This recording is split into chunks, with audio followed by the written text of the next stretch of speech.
咁啊，如果老細就係話呢個年尾啊，或者係 holiday 啊，又銀行又比較忙啊，或者銀行都要放假啦，咁佢可唔可以話因為銀行嘅原因咧，或就係而家就話個人工要遲啲先出到啦咁，或者拖到明年年初先啦咁，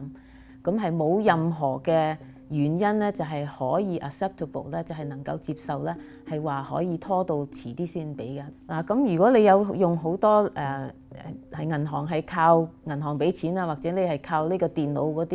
嗰啲program 去做嘅時候咧，咁你最好就係要預先少少啦。你早咗就唔會罰你，但係遲咗咧，佢就一定係可以罰你。好多時有一個僱主就係話佢同個員工傾完之後咧，就係話俾佢知咧，就係要解僱啦咁。但係解僱嘅時候咧，因為佢又要等個accounting 嗰邊同佢計數啊，然之後先至去攞到個 check 啊咁嘅時候咧，或者佢係冇諗到會當日就要炒佢魷魚啦。咁所以咧就係因為咁樣咧，就係冇即刻俾到個人工俾佢個工資嗰個支票俾佢嘅。但係呢個就唔係一個好嘅excuse 咯，你唔可以話係因為你自己嗰個未去攞到個 accounting啊，又未去攞到個支票啊，咁而唔出糧㗎。